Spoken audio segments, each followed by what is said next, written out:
ends, Doctor!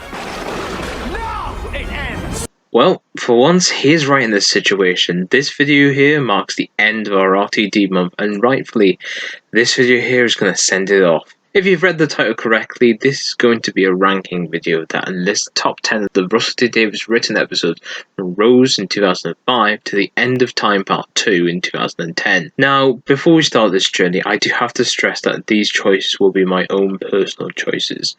I know from many friends and other people that they have very different lists to mine. So if your favourite is low on this list, then I am sorry, but you can make your own list and share this to us, as we would like to hear from how different everybody else's lists are. Also, we have some ground rules to cover that I took into this list as a benefactor.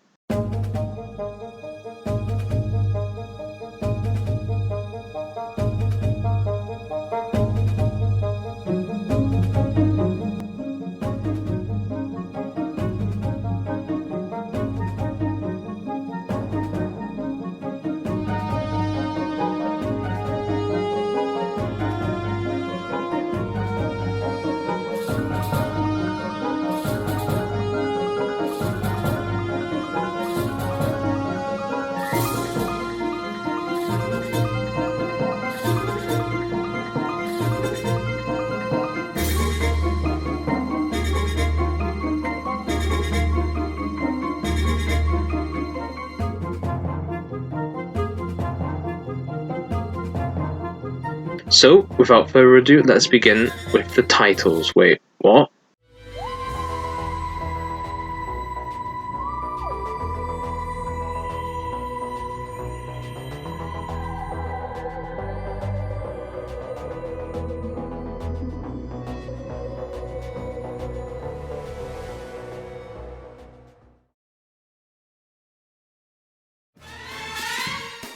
First Christmas special makes the first of the top 10 of our list, and truly, as first tries go, this is one of the best. I truly give it some great points by allowing us to take the Doctor out of the story for the large majority of it, showing that the remaining cast can work well without the main star, which is something that none of the remaining specials until Return of Doctor Mysterio could get right, and even then, that one still had the Doctor mostly in it. It's lovely to see more Jackie and Mickey as they begin to finally cement themselves as the co-stars in this episode, as they have to defend themselves between having no Doctor, whilst they have to survive this ordeal of life or death. Also, Unit are back properly after their cameo in Aliens in London with Major Blakes, one of the still remembered Unit Majors, after the show retired the Brigadier.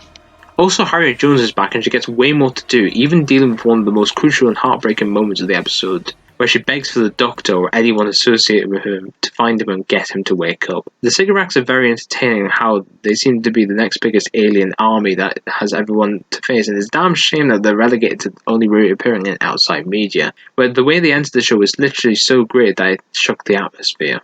Now let's not forget the moments that David tempted the Doctor in, the sword fight being one of his still memorable moments, as it gives off the right impression for the Doctor.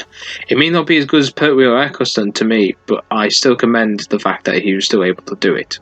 If I have one gripe with the episode, it's Rose, for only a bit of the episode. When the world has started to explode around her and she's trying to bring the Doctor to the TARDIS, she starts acting quite rude to Jackie, and it's not really the right tone that the character should be at. Yes, the Doctor isn't around, and yes, she is sort of stuck, but wouldn't it be better if she wasn't rude to the people that are around her and who are actually trying to help? Well, tooth and claws here, and with me, yes, this episode is my favourite of series 2. Why?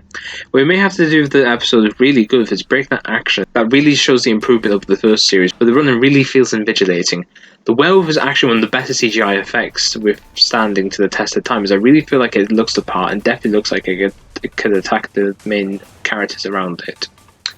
Even the supporting characters of Queen Victoria, played by Doctor Who alumni and almost companion Pauline Collins and Sir Robert, work well, as they have their faults, but also the successes that work in the story, as they're able to help in subtle and less subtle ways. The dialogue really shines through in this episode, delivering some fantastic moments of humour, sadness and brevity, with the fantastic direction by I. Ross Lynn, who really starts to make his mark on the story after the not so stylish direction that he took to the episodes in Series 1. And yes, I don't like Rose in this episode. The joke of her trying to get Queen Victoria to say I am a muse is not funny, and it got bold very fast. And now the best special goes to this one. Yes, The Waters of Mars, as it still holds up. A great story that shows how much time really means to the show, which has been an element established in itself all the way since the Aztecs, but this is a story where everything is flipped over. David is really trying his hardest with the material, where he goes from strength to strength with his performance here, with his happy glee moments at the start to his scared to death and holding it back moments at the end. He's not even usurped by one of the best guest stars of the era, Lindsay Duncan, who plays Adelaide as someone who's really tough and dependent, even when she's been bested by the Doctor in his better moments towards the end of the episode. Even every other character like Ed, Steffi, Roman, Yuri, Mia, Maggie, Tarek, and Andy are still all memorable, as most of them make their characters shine with the simple moments we get with them. Some of them even brief, but some of them who are long. Get all these people who have simple character traits, but also their disadvantages too. Even Gadget, the little robot of the group, has his moments where it has to be the tunnel chase at the end struggle to make it time to save everybody. He's still part of the crew, and he's a fun little character, which I was glad was added in. The Flood itself is simple as a monster, but so scary. I generally wouldn't want to be in the room with one of them, as it really turns your insides out and is really disgusting, but frightening in such a good way. The time of Victorious is so what the Doctor deserved at this point in his life. It's so great to see the Doctor going at everything because he can't be bothered to leave the team again, like he always does because he has his uptight rules. He can change anything he wants and nothing can stop him. Which the ending does prove him wrong, and so much of those final moments really mean so much, as he's helpless towards his end, as he has to deal with someday, but not now, he can escape. However, it is all ruined by the end of time, where it doesn't continue his character motivations, and all of it's brushed off in the first 10 minutes of that story, but hey, what are you gonna do? Well, yes, I like the first part of this massive two-part extravaganza more than its conclusion. But how could you argue when you have one of the best pre-title sequences of the show where every team just gets to see the majesty of the planets in the sky?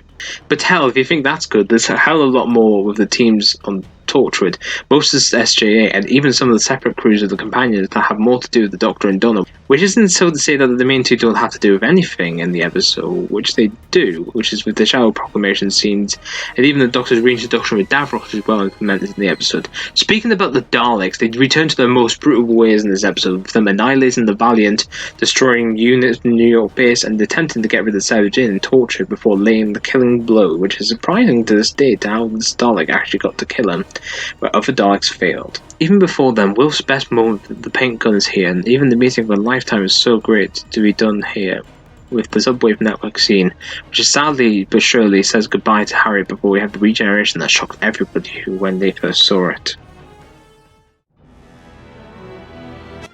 And finally, we reached the beginning of the end with this episode that really didn't make it into the top 5, the penultimate episode of Series 3. The one where the Doctor really isn't the main character of the story, it's actually the Master and persona of Harold Saxon, which really gets some great stuff to do, as he is my favourite Master, and I wholeheartedly defend him in this episode, which is a fantastic performance for him to start off with. Even then, the Doctor and Martha and Jack have this excitable time on the run where they have to abandon Safe Haven to get closer to the Master, especially if the Jones family is taken in, and it becomes more personal for Martha to join this cause to get her family back before the Master kills them for fun. The whole episode has that espionage and battered down feel that would populate Children of Earth, so much that's one of the reasons I love this episode, along with the fact that we get the first moments of Gallifrey back on screen, which is something that we haven't seen for 21 years. Number 5 arrives this episode, the finale to Series 1, and quite rightfully so, that Chris's departure is so rated high when he left on such high note that this is his episode. This is the culmination of the 13 weeks of his Doctor leading up to, with a face-off against the biggest and one of the best leaders of the Daleks, with the Emperor Dalek and his God complex. A battle against space, and a person who would never give up on him, no matter if it means her death.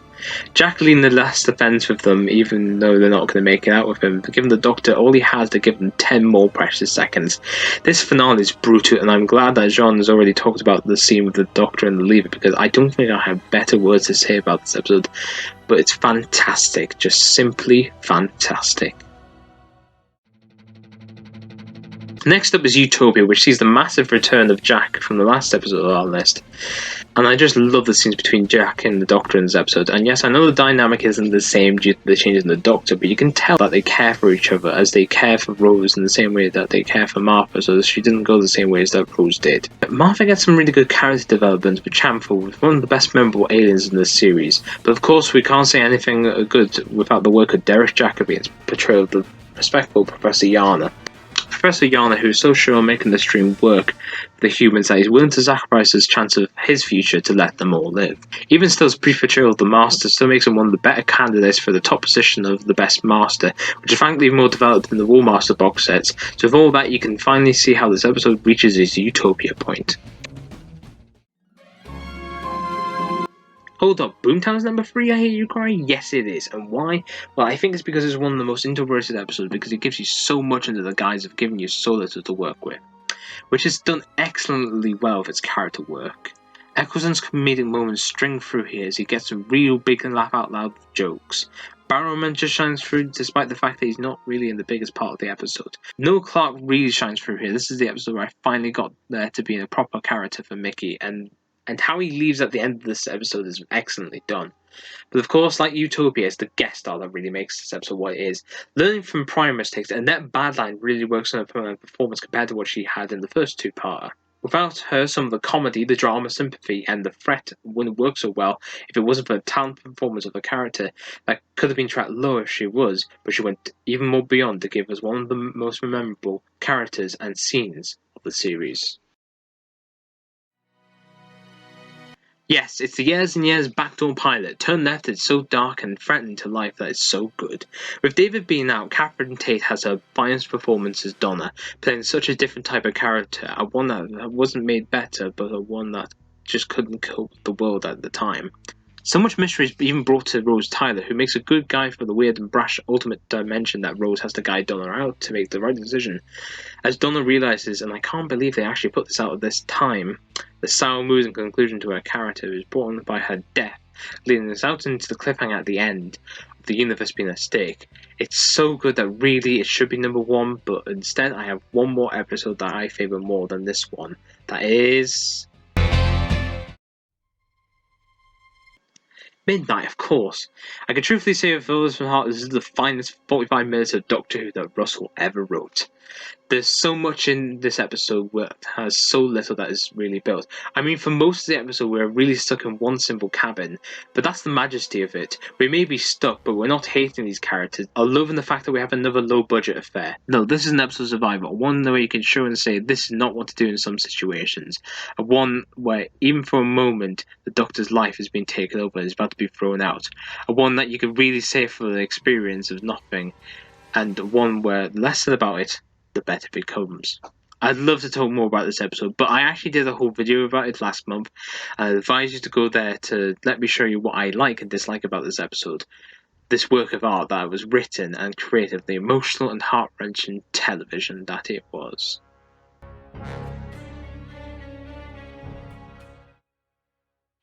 Well, it's over. It's finally over. No 4 knocks in hearing distance. Thank you, everyone who's watched this video and every video of RTD month. We had a thrilling time here at the Whoniversals, and hopefully you have had too. Now, I won't be closing shop after this video. No, of course not. I have still more to do, and you thought this is my magnum opus? Guess again. I've still got my next video done, and well, it's a different one to this one. It doesn't lead on to anything of this month. So don't worry about catching up, because really you don't need to. But before I go, I do want to thank every single subscriber for showing how much you still care and that you want to care for this channel that keeps on going, that keeps its wheels, because without you all, I guess we still wouldn't be here to this day. Thank you, faithful viewer. Thank you indeed.